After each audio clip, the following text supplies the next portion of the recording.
Alright, boys, the old Manticore and Deus 2, both with 11-inch coils. Boys, I don't make detectors, I just show them.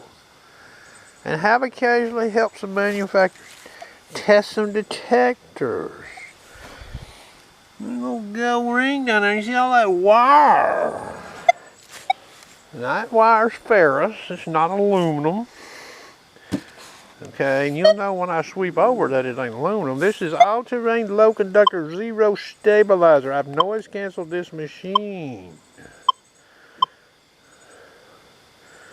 I'm gonna put the recovery speed at 6 and leave it.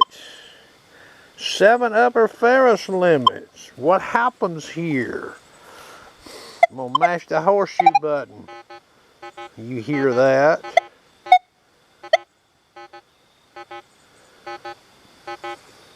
Iron tone.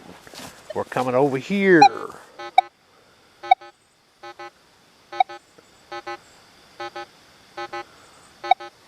From about 2 and 3 inches.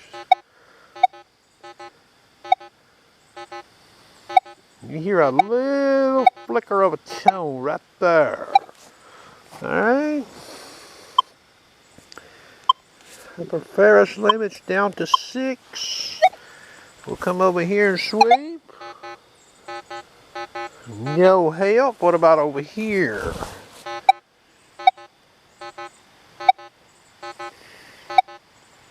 One-way signal. Upper Ferris limits 5. From over here. No help. What about over here?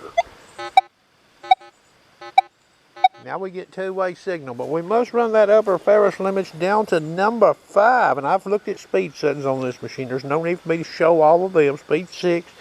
This is not a depth test. I'll run it down to 5.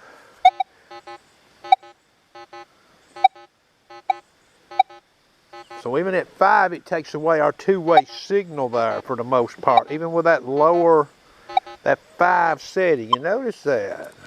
Speed 7. So from that direction there, we can hear that go ring. Let me sweep back over here with the horseshoe off. You hear that. You see that screen up there. It's painting high in that screen with all that wire in there, boys. From this direction, El Zippo. Okay. Nothing. We mashed the pinpoint button on this. What do we get? You see what that meter looks like. Okay. So we did get a little detection from over here. But we had to have that upper Ferris limits number down there, boys. Alright. Like I said, I don't make them, I just show them. We'll look at this machine in a traditional setting, okay? A silencer of 1. Remember, I'm not letting it all the way down to 0. But we don't hear that. We won't hear. I'll try to remove that gold ring when I get done here, maybe, without moving that wire. Alright, 5 tones, speed 2.5. This is not the fastest setting on this machine. From over here where we got signal with the old Manticore.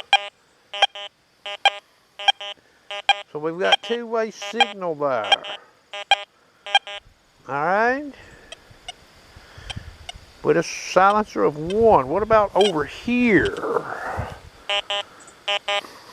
Nothing. Okay. Now we're going to switch to the old, what I call the bird dog program, and we'll come back from over here where the Manticore Deus 2 in conventional settings was given signal.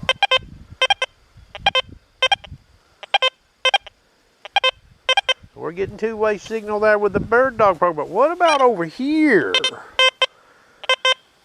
You hear that broad signal and it's reporting a 1 in the meter. Now I can't set that machine up like this one to make it do this right here. getting windy on me, but you hear that? Okay. We'll see if we can get this go ring out of here. We'll sweep it with this bird dog program. You hear it, silence. Over here, nothing. All right.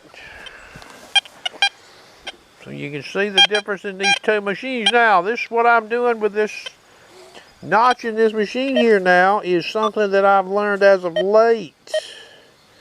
See that? Now you don't have to use a number 13, but that number 2, they're sort of important. Alright.